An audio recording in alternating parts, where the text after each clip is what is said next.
ओम शांति। रात्रि क्लास चल रहा था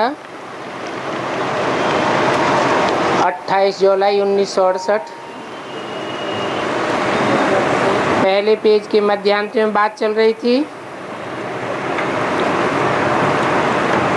राम राज्य में होता है सुख और रावण राज्य में होता है दुख।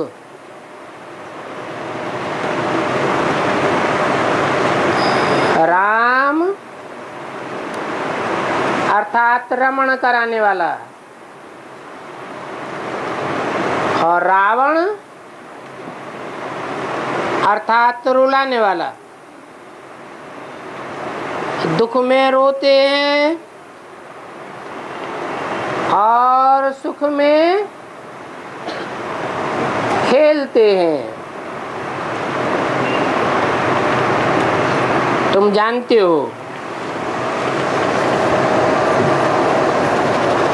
कि बरोबर रावण राज्य में हम बंदर मिसल थे।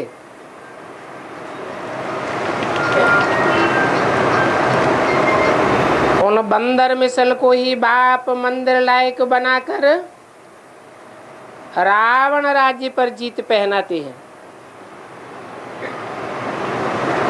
इस समय सारी दुनिया पर रावण राज्य है।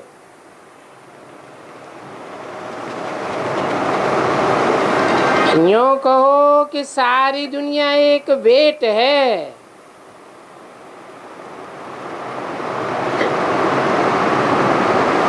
समुद्र पर सारी दुनिया खड़ी है।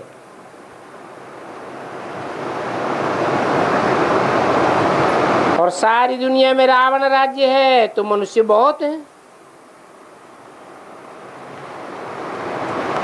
राम राज्य होगा तो थोड़े मनुष्य होंगे।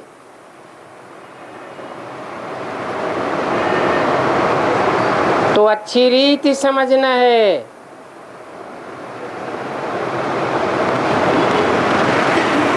सुखदाई थोड़े होते हैं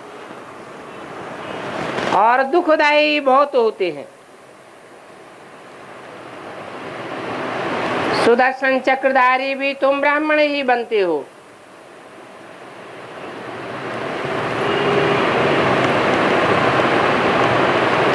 क्योंकि तुम ब्राह्मणों ने 84 का पूरा चक्कर लगाया है। तुम्हारे में 84 के चक्र का ज्ञान है, परंतु ये विष्णु के चक्र आदि के अलंकार तुमको नहीं दे सकते। क्योंकि कभी अलंकार धारण करते हो, कभी छूट जाते हैं। स्थायी अलंकार तुम्हारे रहते नहीं। इसलिए विष्णु है फाइनल। तुम्हारा संपूर्ण फरिश्ता रूप। इसलिए उनको अलंकार दे दिए हैं। बाकी अंतर क्या है? विष्णु में और तुम्हारे में क्या अंतर है? तुम्हारे में ज्ञान है, विष्णु में ये ज्ञान नहीं होगा। अलंकार तो होंगे, परंतु ये ईश्वरीय ज्ञान नहीं होगा।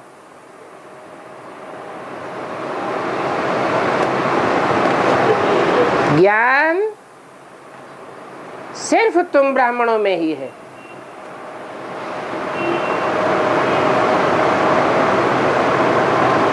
विष्णु जैसे संपन्नता स्वरूप देवताओं में भी नहीं है। न देवताओं में ज्ञान है, न शूद्रों में ज्ञान है।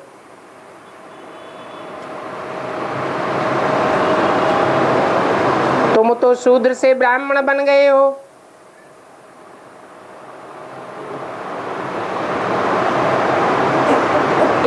एकदम एड़ी से चोटी के ब्राह्मण बने हो। एड़ी होती है सबसे नीच और चोटी होती है सबसे ऊंच। इसलिए तुम ब्राह्मण कुल को देवताओं से भी ऊंच कहा गया है।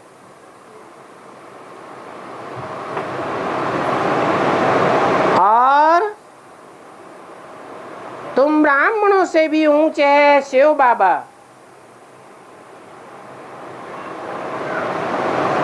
इसलिए ब्राह्मण चोटी में गांठ लगाते हैं तो शिव का चित्र बनाए देते हैं, जो निराकार लिंग की यादगार है।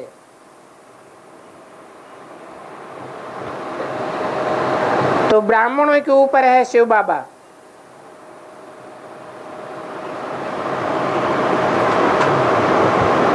गाते भी हैं, बहुत गई थोड़ी रही, थोड़ी की भी थोड़ी रही। अभी ये पुरानी दुनिया, बाकी थोड़ा समय है। तो अभी नई दुनिया में जाने के लिए इस याद की यात्रा पर गौर करो। साथ साथ दैवी गुण भी चाहिए। बच्चे समझते हैं कि हम कल्प कल्प अपने तन मन धन से भारत को स्वर्ग बनाते हैं।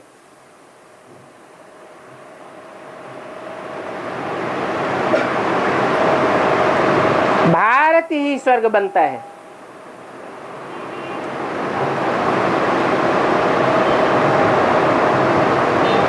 क्योंकि नाम ही है भारत। भार अर्थात रोशनी। ये ज्ञान सागर के ज्ञान की रोशनी है। रत माने लगा हुआ,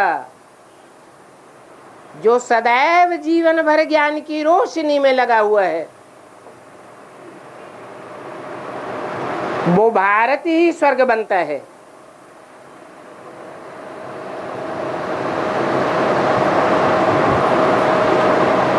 रावण राज्य में जो भी कर्म करते हैं वो विकर्म बन जाते हैं।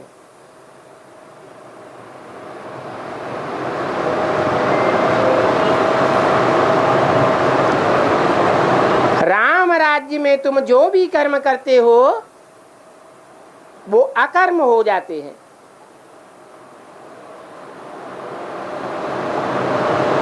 क्योंकि कर्म देह से, देहभान से किए जाते हैं। देवताएं तो आत्मिक स्थिति में रहते हैं, इसलिए उनके कर्म अकर्म हो जाते हैं। कर्मों का कोई लेप छेप नहीं बनता।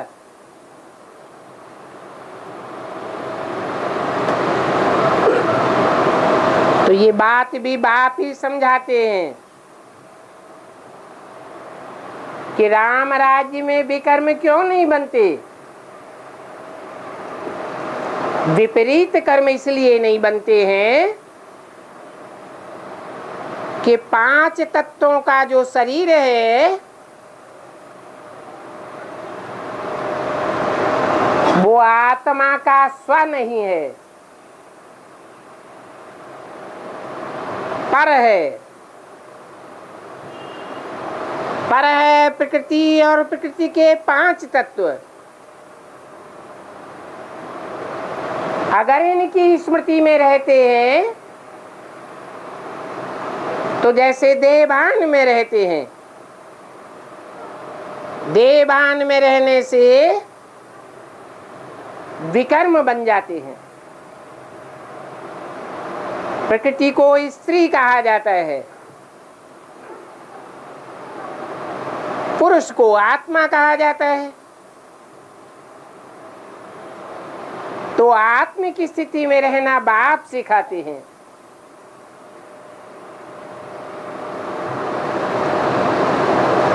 ये ज्ञान कोई शास्त्रों में नहीं है।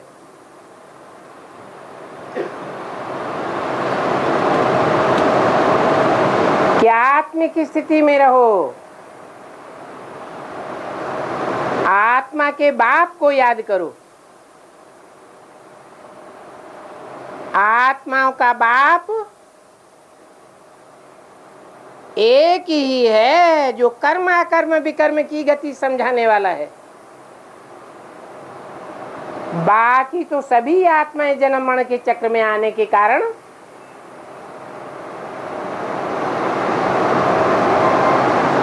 ड्रामा के चक्र का नॉलेज नहीं रख सकती।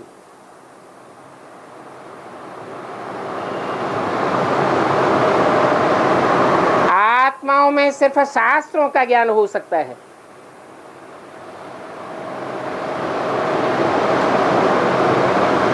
पूरे सृष्टि चक्र का ज्ञान नहीं हो सकता।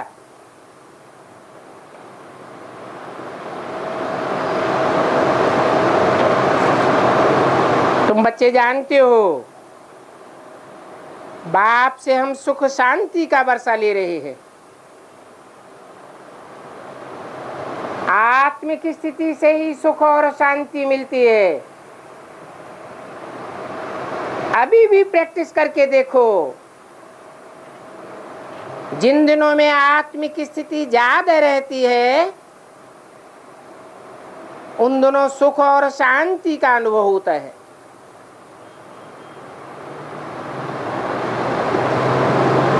तो तुम्हारी यात्रा है चढ़ती कला की। भक्ति में यात्राएं करते हैं उतरती कला की। आत्मा की शक्ति क्षीण होती जाती है। भक्ति मार्ग में वेस्टेज ऑफ टाइम, मनी और एनर्जी। और यहां तो तुम्हारा वेस्टेज होता ही नहीं।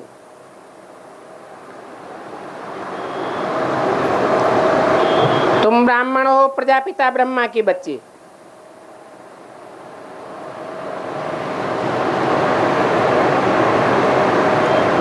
सिर्फ ब्रह्मा के बच्चे नहीं, प्रजापिता ब्रह्मा के बच्चे।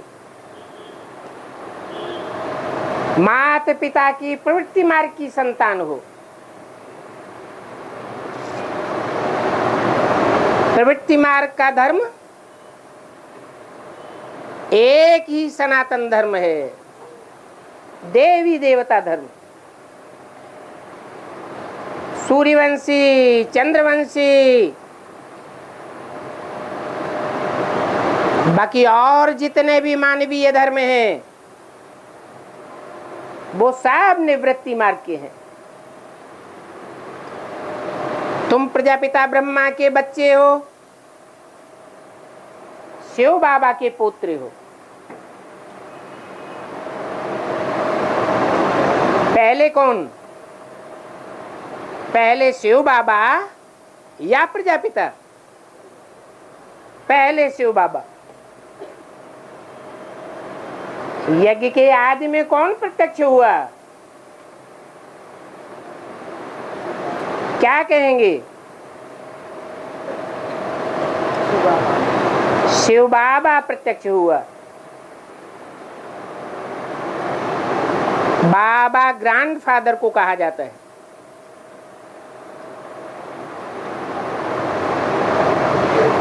प्रजापिता का नाम तो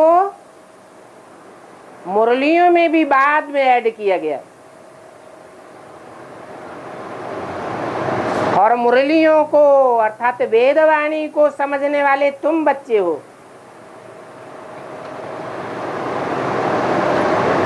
जो समझू सयाने नहीं है, उन्होंने तो अभी भी प्रजापिता को नहीं पहचाना। बाप कोई नहीं जानते तो प्रवृत्ति मार्ग के कैसे हुए? इसलिए सब इस्लामी, बौद्धिक, क्रिश्चियन आदि धर्मों में कन्वर्ट हो जाते हैं।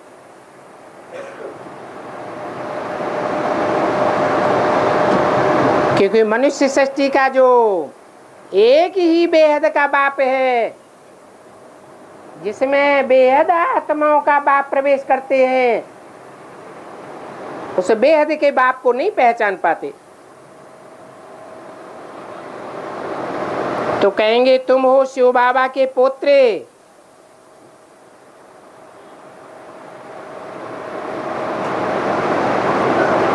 भक्ति मार्ग में परंपरा चलती है, बच्चों को वर्षा बाप से मिले न मिले फारकती दे देवे, परंतु डाडे का वर्षा तो मिलता ही मिलता है। फाउंडेशन कहाँ पड़ता है? यहाँ यज्ञ में फाउंडेशन पड़ता है। यज्ञ के आदि में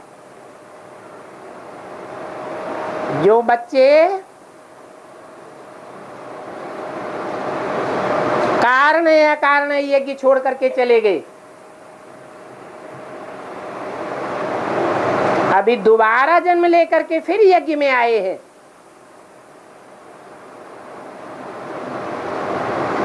उन्हें बेसिक ब्राह्मणों की दुनिया में भले कोई स्थान न मिले,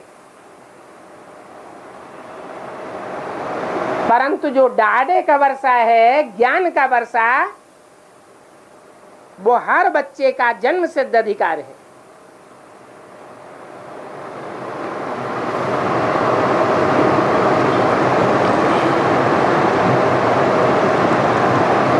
वो ब्राह्मण तो भिक्षा मांगते हैं। कौन से ब्राह्मण? भक्ति मार्ग वाले। तुम ब्राह्मणों को तो कहते हैं मांगने से मरना भला। तुम्हारे अंदर जन्म जन्मांतर के राजाई के संस्कार हैं, राजघराने के संस्कार हैं। राजाई के संस्कार वाले देने वाले होते हैं, कोई के सामने हाथ पसारने वाले नहीं होते हैं। तो तुमको तो कहते हैं मांगने से मरना भला।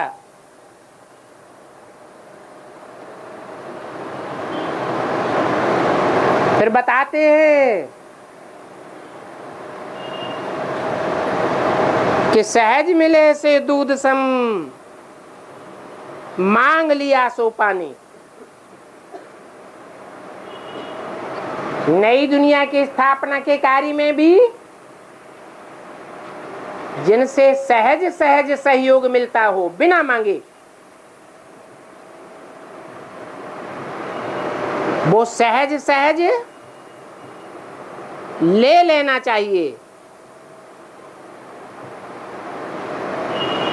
अगर इशारे से भी मांगना पड़े तो वो ईश्वरीय सेवा में, नई दुनिया की स्थापना के कार्य में काम में नहीं आवेगा। जैसे पानी को बिलोने से कुछ भी रिजल्ट नहीं निकलता, कोई सार नहीं निकलता, ऐसे ही इस ज्ञान यज्ञ में मांगी हुई चीज स्वाहा करने से नई दुनिया के मतलब की चीज नहीं रहेगी। फिर कहते हैं खींच लिया सो खून बराबर। अगर नई दुनिया की स्थापना के नाम पर कोई से खींच करके ले लिया, धोखा दे के ले लिया, झूठ बोल करके ले लिया,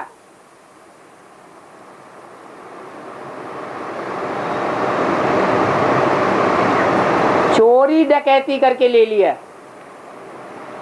और ईश्वरीय सेवा में लगाया, तो बाप कहते हैं कि वो क्षीर सागर नहीं बनाएगा, दूध की दुनिया नहीं बनावेगा, और ही खून खराबे की दुनिया बन जाएगी।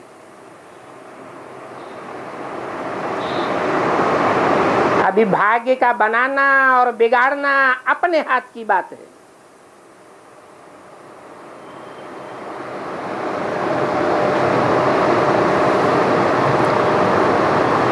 खून खराबे की दुनिया है द्वापर कलयुग।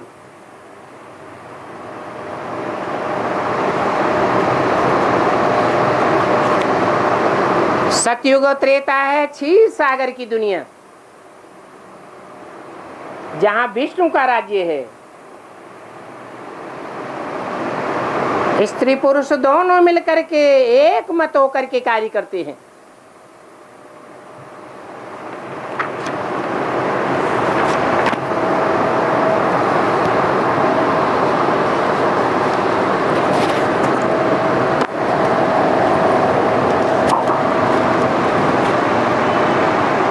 बाप दादा की श्रीमत पर न चले,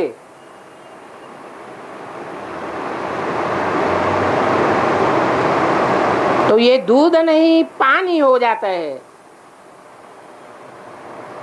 28 जुलाई 68 की रात्रि क्लास का दूसरा पेज। तो पक्का समझो कि मांगने वाले पर दोष लग जाता है।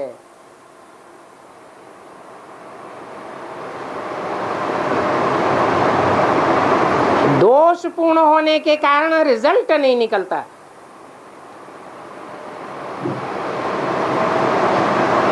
कोई कहते हैं कि हम दुनिया वालों से थोड़े ही मांगते हैं,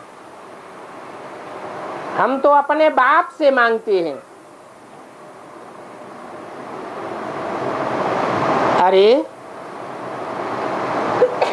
बाप मांगने से देने वाला है या बिना मांगे ही देने वाला है? 63 जन्म बाप के सामने मांगते रहे, क्या कुछ मिला? ड्रामा प्लान अनुसार जब देना होता है तो स्वतः ही देते हैं। ज्ञान धन भी स्वतः ही देते हैं। वेद के बाप से बच्चों को मांगने की दरकार नहीं।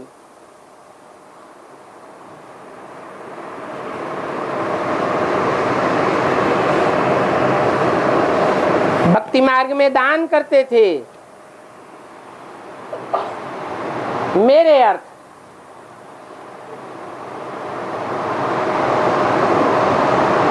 कृष्णार्पणम, कृष्ण को भगवान समझते थे ना, तो अल्पकाल का एक जन्म के लिए सुख मिल जाता था।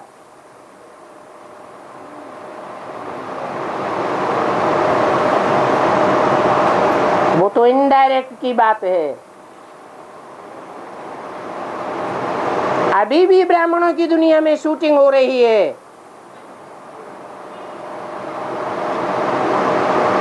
देहधारियों के थ्रू जो लेन देन होता है उसे डायरेक्ट नहीं कहेंगे, क्या कहेंगे? इनडायरेक्ट। अभी तो मैं डायरेक्ट आया हुआ हूं।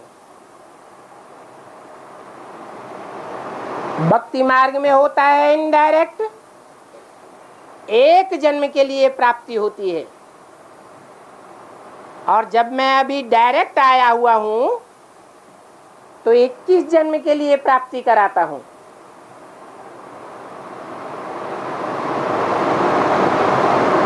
तो डायरेक्ट करने से तुम्हारा 21 जन्म का बन जाता है।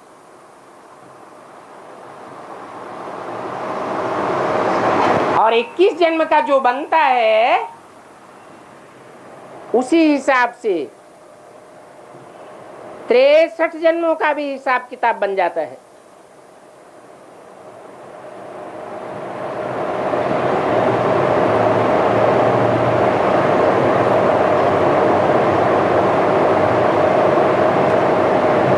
बाकी दान करना है,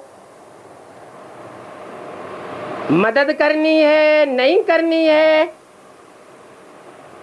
वो तो तुम्हारे ऊपर है। करो या न करो।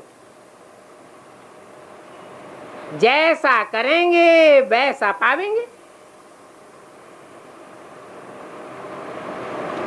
नहीं करेंगे नहीं पावेंगे।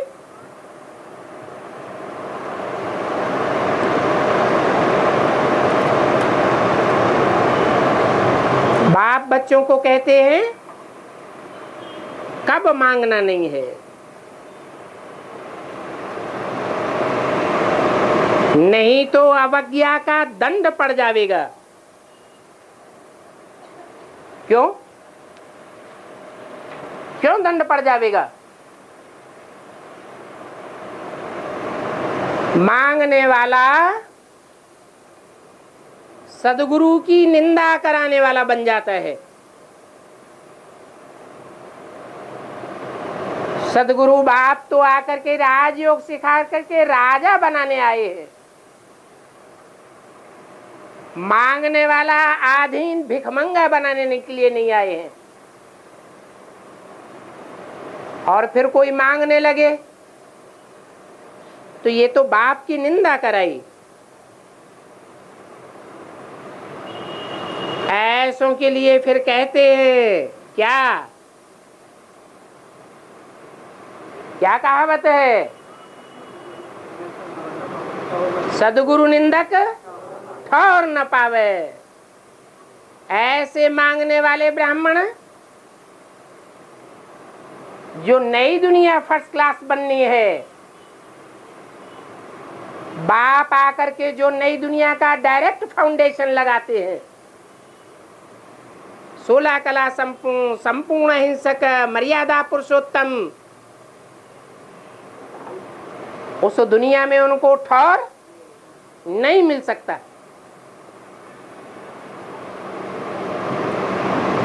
बाकी वो गुरु तो ऐसे ही कहते रहते हैं सदगुरु निंदक ठौर न पावे। अपने को सदगुरु समझते हैं, अपना ही घर घाट ठौर छोड़ करके भागते हैं, तो दूसरों को कौन सा ठौर ठिकाना देंगे?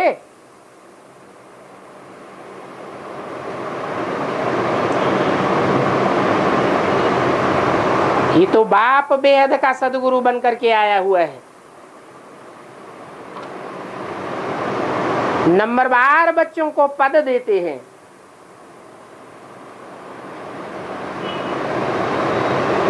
तो क्यों भीख मांग करके सदगुरु की पत गंवाते हैं?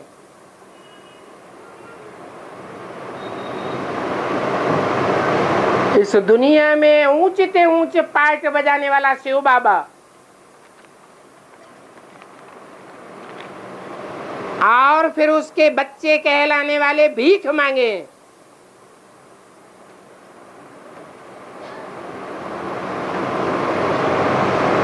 कितनी निंदा की बात हो गई। बच्चों को कभी नहीं मांगना चाहिए।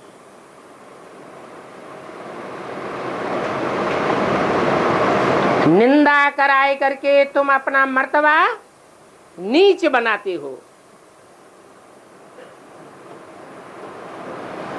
जन्म जन्मांतर का मर्तबा कम हो जाता है।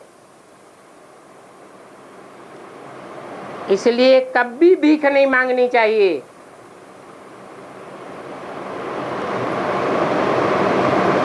बाप कायदे कानून तो सभी प्रकार के समझाए देते हैं।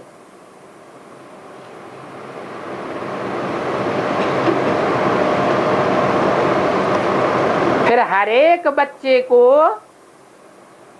अपने अपने प्रकार की बुद्धि है।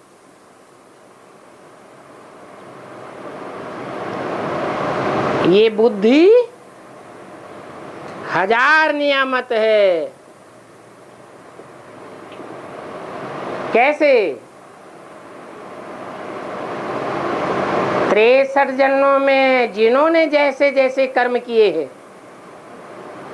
उन कर्मों के अनुसार अच्छी या बुरी प्रकार की बुद्धि मिल जाती है।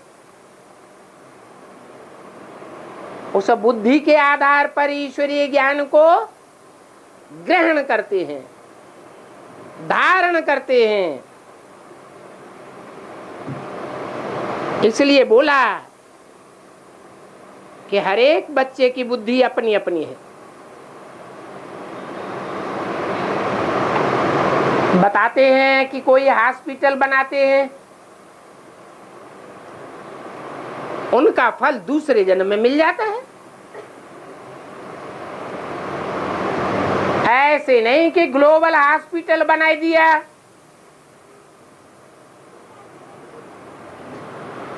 तो कोई ग्लोबल हॉस्पिटल बनाने वालों को 21 जन्म के लिए मिल जाएगा। हाँ, एक जन्म के लिए फल मिलेगा।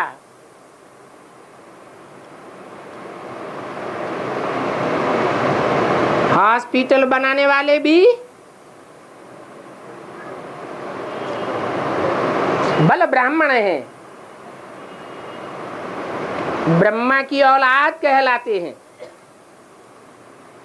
फिर भी ये ईश्वरीय धंधा तो नहीं है क्या, हॉस्पिटल आदि बनाना?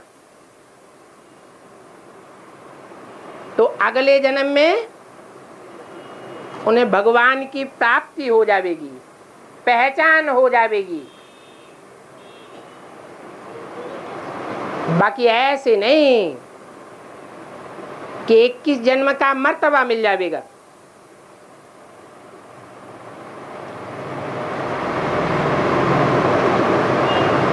या यूं कहें कि हॉस्पिटल बनाने वाले अगले जन्म में बीमार नहीं पड़ेंगे।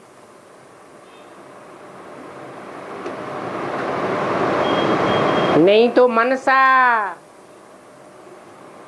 वाचा कर्म इंद्रियों से कितने बीमार हो पड़ते हैं। धर्मशाला बनावेंगे तो मकान अच्छा मिल जाएगा,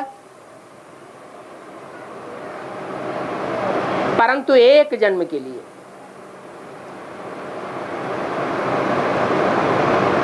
क्या ब्राह्मणों की दुनिया में भी ये शूटिंग होती है?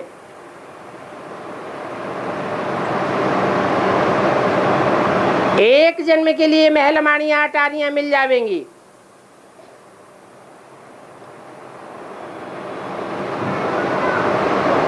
बाप फिर कहते हैं कि नई दुनिया में तुमको बाप से 21 जन्म के लिए मिलना है। अच्छा, बच्चों को समझाते तो बहुत हैं, समझा समझा करके बच्चों को 100% समझदार बनाते हैं।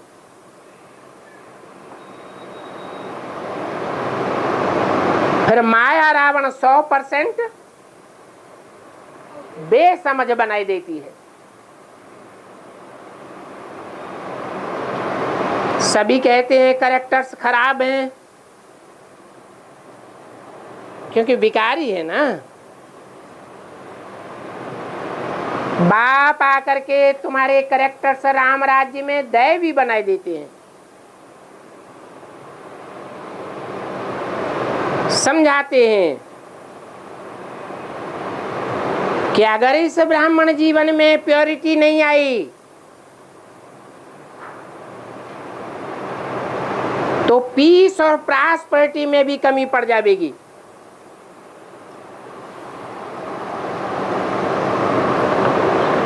निर्विकारी दुनिया है, सॉल्वेंट दुनिया, सब प्रकार से भरपूर रहेंगे। विकारी दुनिया है इंसॉल्वेंट, तो सारा मदार पवित्रता पर है। दुनिया के सारे काम प्योरिटी से होते हैं।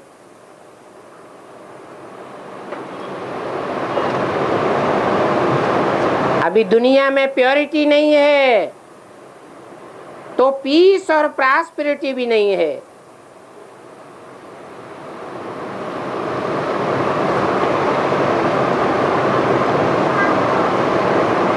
भारत से विदेशों की तुलना कर सकते हो।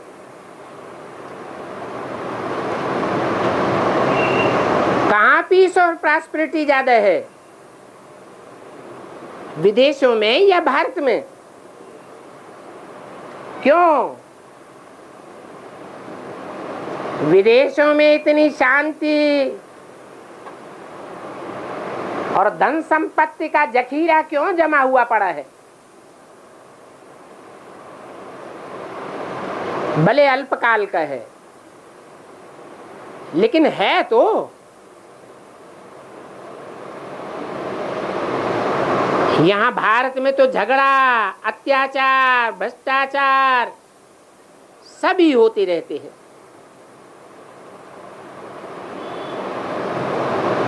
विकारों के कारण भारत में द्वापर युग के शुरू से लेकर के झगड़े आदि पड़ते चले आ रहे हैं। कितने अत्याचार होते हैं और ये अंत तक चलते रहेंगे।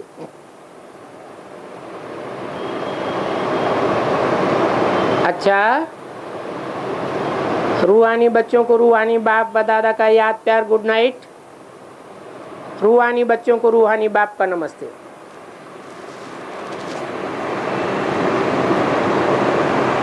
एक दूसरा छोटा सा रात्रि क्लास है।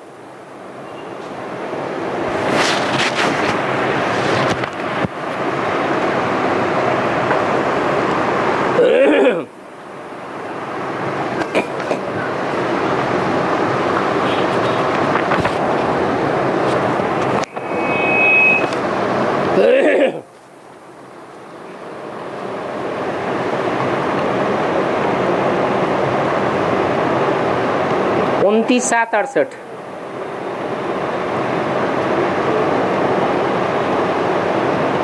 इस षष्ठी चक्र में 3 मतें होती हैं।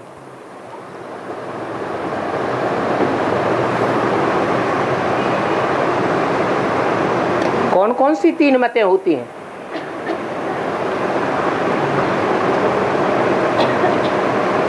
सारी मानवीय षष्ठी के चक्र में, 84 के चक्र में 3 मतें खास। कौन कौन?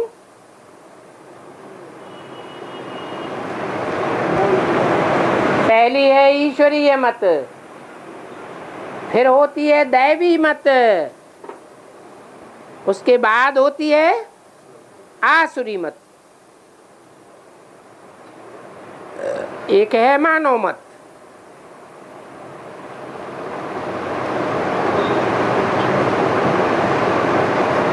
मनुष्यों की मत से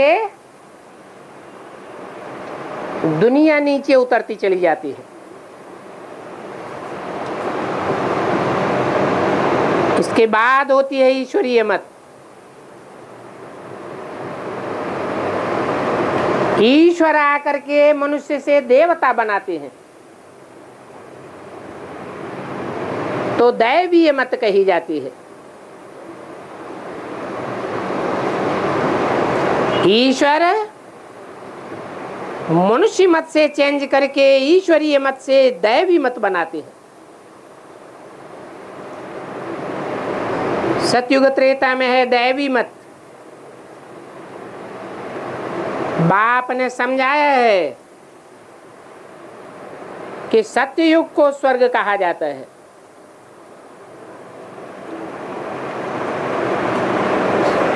त्रेता को भी स्वर्ग कहेंगे, लेकिन 2 कलाएं कम हो जाती हैं, इसलिए सेमी स्वर्ग कहेंगे।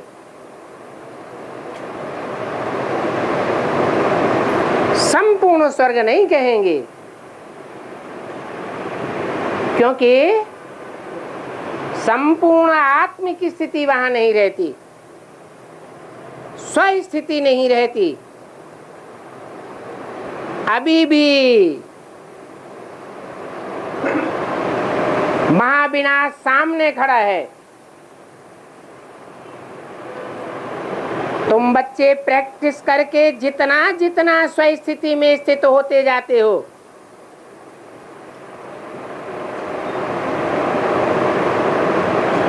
उतना उतना अपने को हल्केपन में, सुख में महसूस करते रहेंगे। बल दुनिया में विनाश बर्पा होता रहे।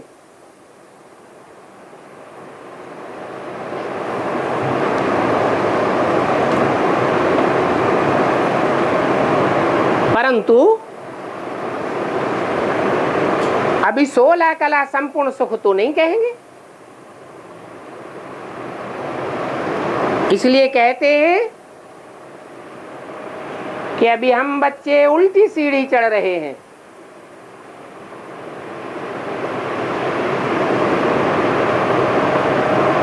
धीरे धीरे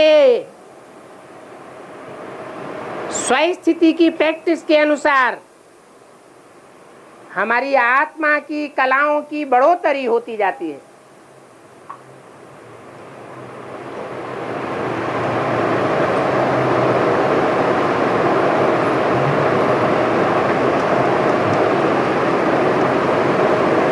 त्रेता के बाद 2 कलाएं कम हो जाती हैं। द्वैतवादी युग द्वापर आता है, फिर कलयुग आ जाता है। ज्ञान का वर्षा पूरा हुआ, भक्ति आ जाती है। कहेंगे रावण का वर्षा, रावण का वर्षा है भक्ति, भगवान का वर्षा है ज्ञान। नहीं तो भगवान आकर क्या देते हैं?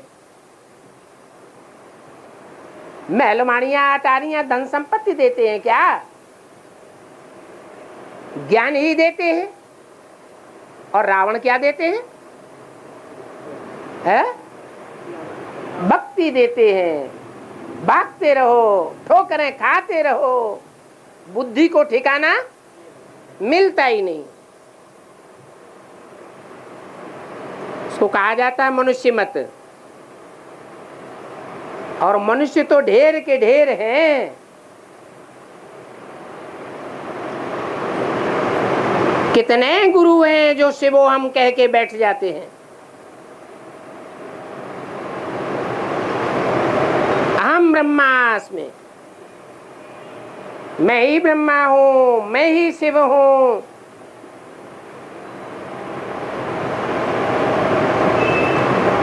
आसुरी मत कहेंगे, क्योंकि 5 विकार सर्वव्यापी हो जाते हैं। ईश्वर को सर्वव्यापी कहना तो भूल है।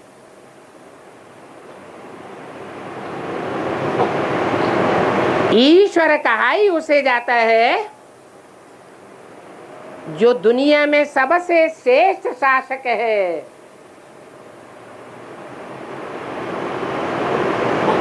ये गुरु लोग अपने को ईश्वर कहलाते हैं।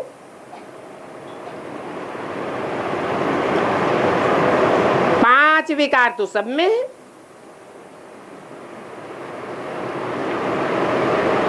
तो जब सारी दुनिया में विकार व्यापक हो जाते हैं तब ईश्वरीय मत मिलती है देवता बनने के लिए। देवताएं पावन होते हैं, बाप आकर पतितों को पावन देवता बनाते हैं।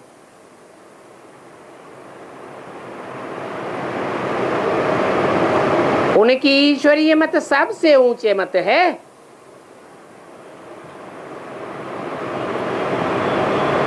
उसको श्रीमत कहा जाता है। जिस श्रीमत से तुम श्रेष्ठ से श्रेष्ठ देवता बनते हो।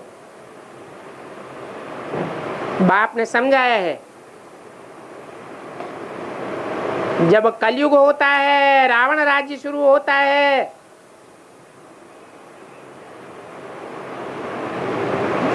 तब है आसुरी मत। और भारत की ही बात है। जो भारत ऊंचते ऊंच था वो नीचते नीच बनता है। कि 84 जन्म भी भारत ही लेती है। लेती है, हैं? लेती है कि लेता है? लेती है नहीं। भारत माता नहीं कहा जाता है। फिर जब माता है तो 84 जन्म लेती है या लेता है? जैसे माया रावण कहते हैं, तो स्त्री है या पुरुष है या दोनों है? मैक्सिमम है 84 जन्म,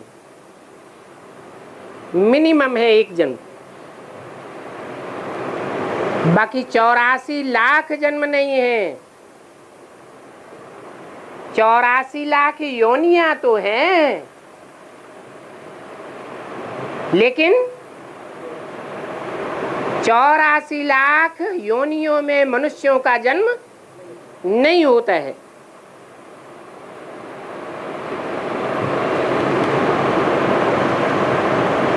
सतयुग है श्रेष्ठ युग,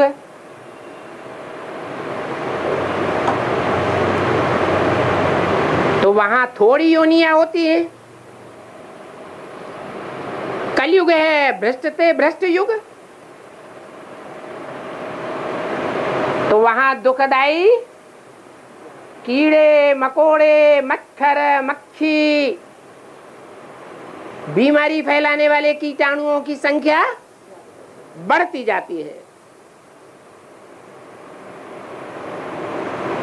तो 84 लाख योनियां सतयुग में कहें या कलयुग में कहें? कलयुग में होती हैं 84 लाख योनियां। बाकी मनुष्य 84 लाख योनियों में जन्म नहीं लेता है। हाँ, ये कह सकते हैं कि मनुष्य जानवरों से भी बदतर कर्म करने लग पड़ते हैं। सूरत मनुष्यों की होती है और सीरत जानवर मिसल बन जाती है, कीड़े मकोड़ों मिसल बन जाते हैं। बाकी 84 लाख जन्म नहीं लेते हैं। ये बातें बाप बैठ समझाते हैं पुरुषोत्तम संगम युग पर। इस तरफ है कलयुग और उस तरफ है सतयुग। इस कलयुग में बहुत मनुष्य हैं, तो 84 लाख योनियों के अनुसार व्यवहार करने वाले मनुष्य होंगे या नहीं होंगे?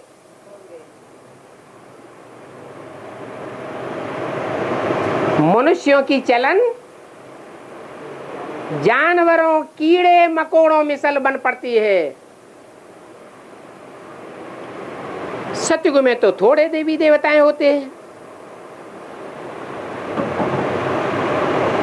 इस तरफ है अथाह अनेकानेक धर्म।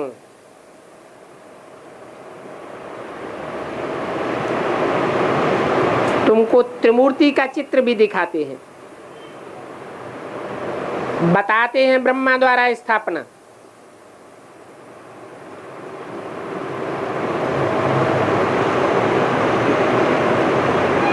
सिर्फ ब्रह्मा नहीं कहते हैं, क्या कहते हैं? है प्रजापिता ब्रह्मा द्वारा स्थापना। अगर ब्रह्मा कहे, सिर्फ ब्रह्मा कहे,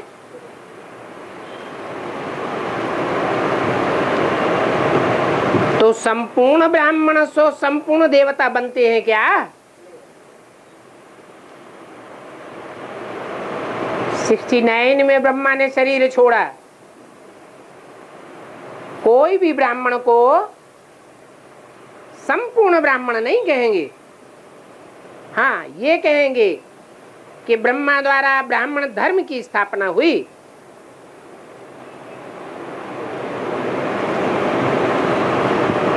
उसमें भी 2 प्रकार के ब्राह्मण होते हैं। कौन कौन से? कुख वंशावली, माने गोद से प्यार करने वाले, जिन्होंने गोद का सुख लिया है। उन ब्राह्मणों को ब्रह्मा की गोद ही याद आती रहती है। वो है कुख वंशावली।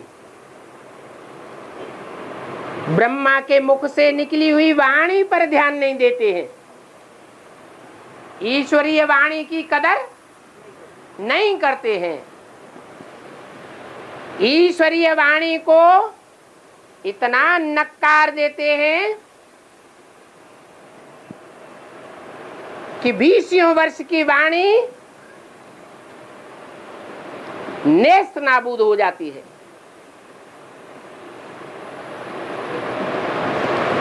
नहीं तो ईश्वरीय वर्षंश को रखना चाहिए बड़े ऐतिहास से। क्योंकि ईश्वर की वाणी ही सत्य है, उस सत्यवाणी से ही सतयुग की स्थापना होती है। दुनिया में सत्य का बोलबाला होता है।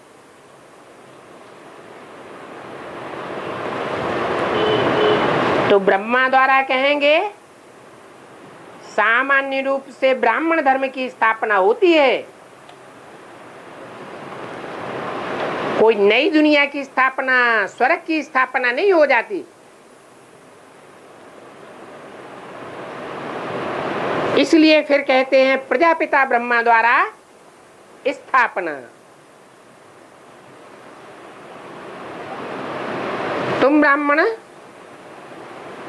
कुखवंशावली नहीं हो, मुखवंशावली हो, क्योंकि तुमने ईश्वर की वाणी को, जो ब्रह्मा के मुख से ही नहीं निकलती,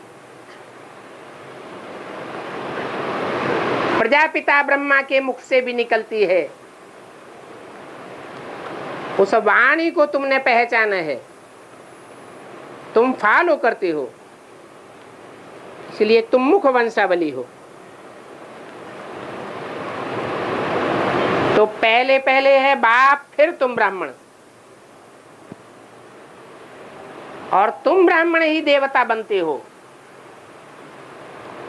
वे ब्राह्मण देवता नहीं बनते हैं। क्या अंतर है? तुम ब्राह्मण देवता बनते हो, वे नहीं बनते हैं। तुम माने जो सन्मुख बैठकर बाप के सुनते हैं, समझते हैं, धारण करते हैं और सारी दुनिया को धारण कराते हैं।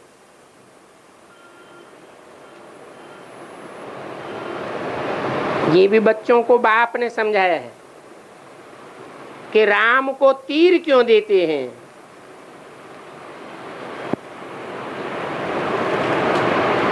इस समय तुम सब हो रूहानी क्षत्रिय,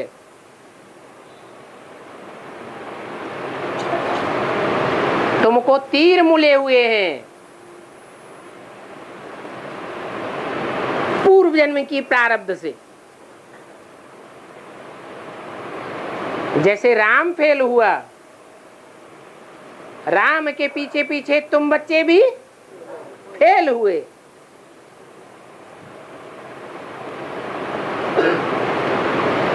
तो बाप से बच्चों को ऑटोमेटिक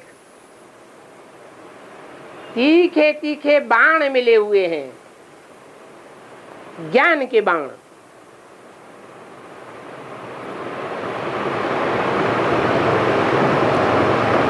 बाप आकर के गुप्त रूप से तुमको बाण देते हैं। गुप्त बाप आता है, इन आंखों से बाप देखने में नहीं आता है।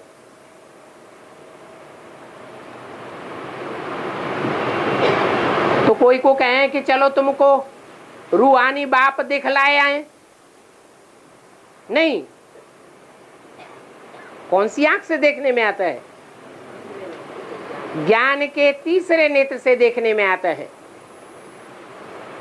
आत्मा भी गुप्त है, परमात्मा भी गुप्त है। और ये भी जानते हो कि समझ आत्मा में ही होती है, अच्छे बुरे संस्कार आत्मा में होते हैं। पतित भी आत्मा बनती है और पावन भी आत्मा बनती है। आत्मा पतित तो शरीर भी पतित बनता है। अभी भी ब्राह्मणों की दुनिया में रिहर्सल चल रही है, याद की प्रैक्टिस नहीं करते हैं, आत्म की स्थिति में नहीं रहते हैं, तो आत्मा पतित बनती है या पावन बनती है? पतित बनती है। और जब आत्मा पतित बनती है तो संस्कार भी पतित हो जाते हैं, शरीर भी पतित हो जाता है। जो शरीर की असली ऊर्जा है, ऊर्जा, क्या नाम दिया उसका? ऊ माने ऊपर और जा माने जाने वाली, जो आत्मा को ऊपर की ओर ले जाती है। जब पतित बनते हैं तो वो ऊर्जा जमीन में मिलाए देते हैं, नाली में चली जाती है। तो बोला आत्मा पतित तो शरीर भी पतित बन जाते हैं। आत्मा पावन तो शरीर भी पावन बनता है। आत्मा में खाद है तो जेवर भी खाद का बनता है। ये बातें बाप ही बैठ बताते हैं, दूसरा कोई इन बातों की गहराई को नहीं बतावेगा। जो बताते हैं, ऋषि मुनि सभी कहते थे कि हम रचयिता और रचना को नहीं जानते हैं। ऋषि मुनि की तो बात छोड़ो,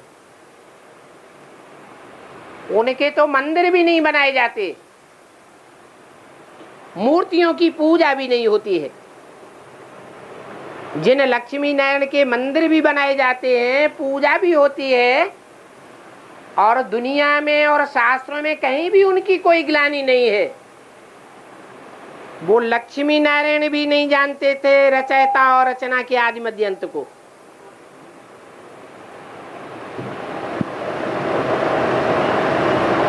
तो वो ईश्वर का ज्ञान परंपरा नहीं चल सकता।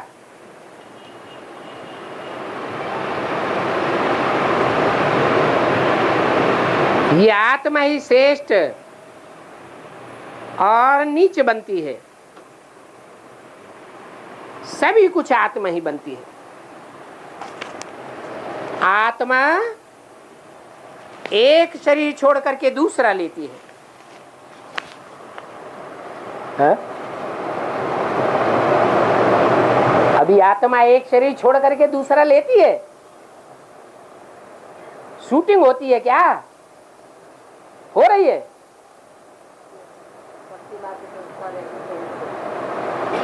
नहीं, वहां तो 63 जन्म और सतयुग त्रेता के 21 जन्म शरीर छोड़ते हैं और लेते हैं। यहां शूटिंग कैसे होती है? यहां भी शूटिंग हो रही है, और ये शूटिंग का, रिहर्सल का, रिकॉर्डिंग का हिसाब बाप ही बैठ समझाते हैं। दुनिया में न कोई गुरु न कोई ब्राह्मण समझा सकता है। कहते भी हैं आत्माएं परमात्मा अलग रहे बहुकाल। सुंदर मेला कर दिया जब सदगुरु मिला दलाल। दलाल साकार को कहा जाता है। अच्छा, ओम शांति।